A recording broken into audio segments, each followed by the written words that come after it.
Hello everyone, today I'll do this pretty fast because my little machine keeps turning this off, so I'm gonna go fast.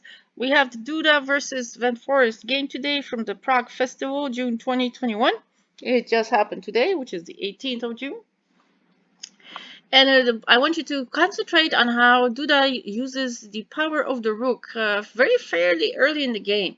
So you can see how everybody has their own style, and he definitely has an interesting repertoire. And so let's look at this. Always focus on something of how a person is thinking during the game and create your own style. So the more you play, the more you watch the grandmasters like this, the super GMs. These are over like they're 2700s, so that these are the super GMs, grandmasters. Let's see how they play. All right, e4, e5, the closed Rui Lopez position is going to be, so I'm going to fast. He's moving out with the bishop, just like normal. Then we castle. Okay, the interesting move here for me is this rook move. Remember this rook. Watch this rook on e1. Okay, he ignores this bishop attack and takes with the rook. Look at this. Takes the knight with the rook. Interesting. And then so Van Foreest keeps the pressure on in the center on this rook. Duda ignores this and just takes the central pawn. And so now there's exchanges. Look at how this rook, like I told you, this rook is the VIP of the game here. Finally, he takes the bishop. Notice how we are now fighting over the e file. He puts in the bishop to kind of block things. Duda moves up his pawn to protect that rook. So he decides to have a proactive, prophylactic move by moving the g pawn. So we continue now attacking. Now both pawns are being attacked. Duda ignores this, and he gets the Van Foreest continues with the pawn push on A. So instead of taking, Duda takes. That's pretty gutsy, and that doesn't take. That gutsy move to just move his pawn up.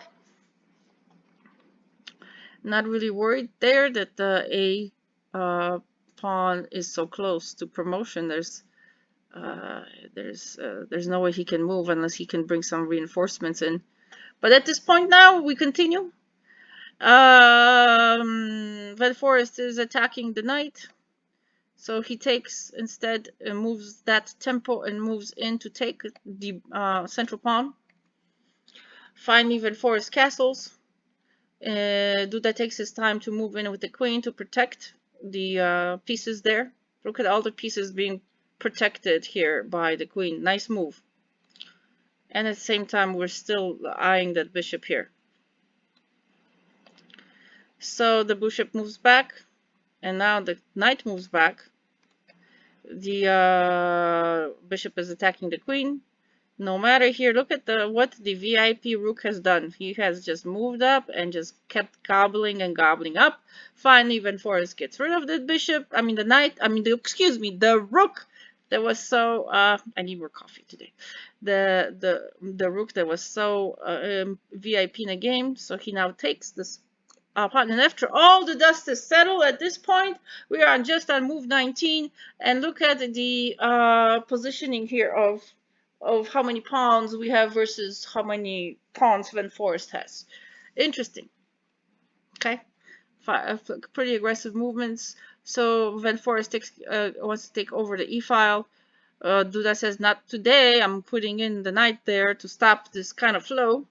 So he moves his bishop out. Let's see, he moves his bishop there to the e-file. So there's seems to be an interesting situation. The e-file is getting crowded. Okay, he now is attacking the queen. He's protecting the queen.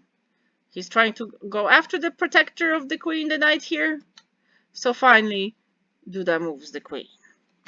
And now he takes and takes.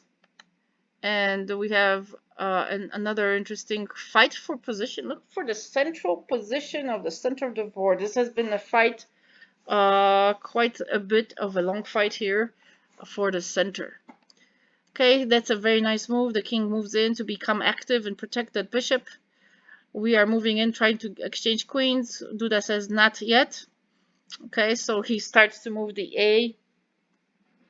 A pawn, trying to get rid of the B pawn, so that way maybe that he can move his rooks there. All right, but anyway, long-term plans, right? So in this case, now he keeps moving the pawns. Duda does, and so does Van Foreest keep moving the pawns. Finally, he exchanges the queens.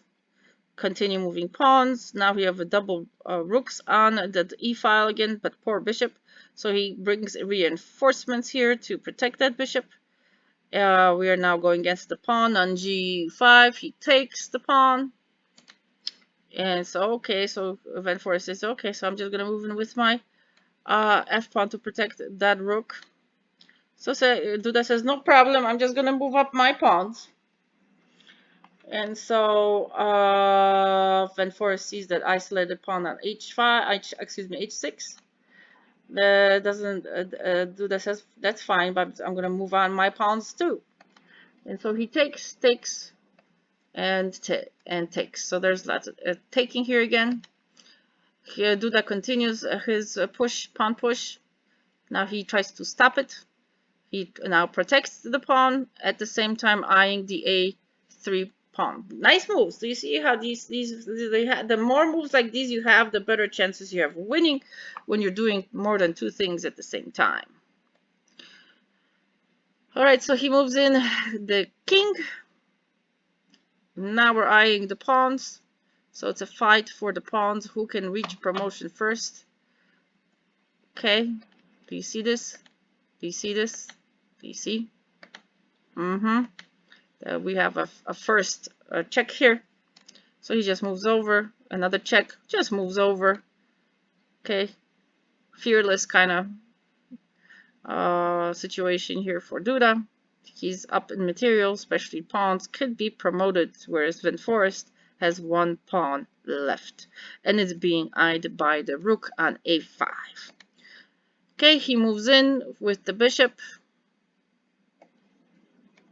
Now he's going to attack the g pawn. It's really who can eat up the pawns first and stop the attack. But this is going to be very difficult for Van Foreest at this point in time. He still tries to work on this. Okay, we have a check with a bishop. He moves over. So now look at this. This is where the geometry here is very important. Look at this. The bishop is being supportive of the rook there. So where will Van Foreest move? He moves out. And the pawn, another pawn is taken. He takes this pawn with the king. We continue pushing pawns. All right, evading, trying to get that rook. The rook moves out. Now he's got some obsession with the double rooks on the g file at this point, trying to gather some strength there, but the king is just not preoccupied with this at all. Just moves over, protecting the b pawn. So now we're going after the bishop and the rook. He just does a interesting move here with a check, so the king has to move. So we continue with blocking. So now he moves out all the way to the HA file. The king moves, trying to find a way to position. So this is endgame.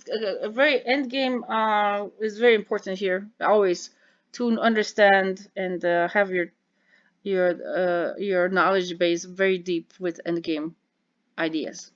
So he goes after the king, check, moves out, continues pushing the pawn. Okay, he's trying to do this staircase situation, but so far nothing's happening. He moves out, he checks again, This is very interesting dance. You guys have to study this and see different ways of doing this end game. Plug it in and try different ways of see what you would have done. Okay, so he moves out of the way. I'm now attacking the bishop. Remember that we have time trouble here for Van Foreest. He has a very few, I think, seconds left, and Duda has at least 2 minutes. So we have time trouble situation. So when you have to really calculate, you don't have time to calculate. This is where things should be automatic for you. End games have to be studied very in-depthly. So look at this. Okay, we're almost promoted. We still have 2 pawns to Van Foreest 0. And this is where he resigned. What a game. I tell you, I went really fast, but slow down and look at the end game. Also look at how Duda's rook in the beginning of the game was really crucial in setting the tone and who's going to be the most aggressive. But Van Foreest tried to defend. He did pretty good, but not enough. Okay, close, but no cigar. So congratulations to Duda. He has won another game during this Prague Festival, but there's somebody else that is ahead. And stay tuned to see my other videos to see what is the final result in the Prague Festival, June 2021. Thank you.